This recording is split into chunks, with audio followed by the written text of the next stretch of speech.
అమ్మమ్మ చెప్పిన కథలకి స్వాగతం. ఈరోజు మనం చెప్పుకునే కథ పేరు సోమరి కాకి. అనగనగనగా ఒక అడవిలో ఒక ఉడత కాకి చాలా స్నేహంగా ఉండేవి. ఉడత కష్టజీవి, కాకి మాత్రం సోమరిది. సోమరి అంటే లేజీ అన్నమాట. ఒకరోజు రెండూ కలిసి పంట పండిద్దాం అనుకున్నాయి. అందుకు చాలా కష్టపడి పని చేయాలి అని కూడా అనుకున్నాయి. కొద్ది రోజుల తర్వాత ఉడత ఓ రోజు కాకి దగ్గరికి వెళ్ళి, మిత్రమా, మొక్కలకు నీళ్లు పెడదాం పదా అని పిలిచింది. అందుకు కాకి, నువ్వు వెళ్ళు నేస్తమా, నేను తర్వాత వస్తాలే అంది. ఉడత మొక్కలకు నీళ్లు పెడుతుంటే కాకేమో ఏ పని చేయకుండా ఖాళీగా కూర్చుంది. 2 నెలలు గడిచాక పంట కోతకు వచ్చింది. దాన్ని కోయడానికి నాకు సహాయం చేయవా అని అడిగింది ఉడత.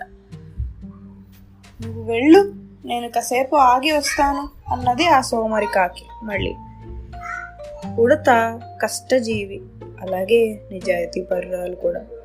అది పొలానికి వెళ్ళి పంటను కోసి దాన్ని 2 భాగాలు చేసింది. ఒక భాగాన్ని ఎడ్ల బండిలో వేసి ఆనందంగా ఇంటికి వెళ్తూ కాకి దగ్గరికి వచ్చింది. నీ భాగం పంట పొలంలో ఉంది, వెళ్ళి తెచ్చుకో మిత్రమా అని చెప్పింది ఉడత. అలాగేలే, నువ్వు వెళ్ళు అంది కాకి.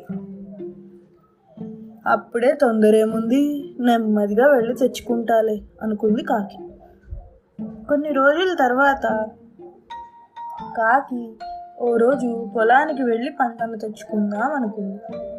అది అలా బయలుదేరిందో లేదో జోరుగా వర్షం కురవసాగింది. పంటంతా వర్షంలో కొట్టుకుపోవడంతో చివరికి ఏమీ మిగలలేదు.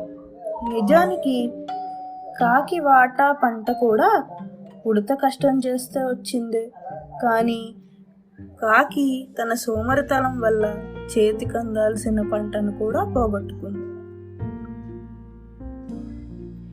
అందుకే పిల్లలు, సోమరితనం ఎప్పుడూ చేటునే తెస్తుంది.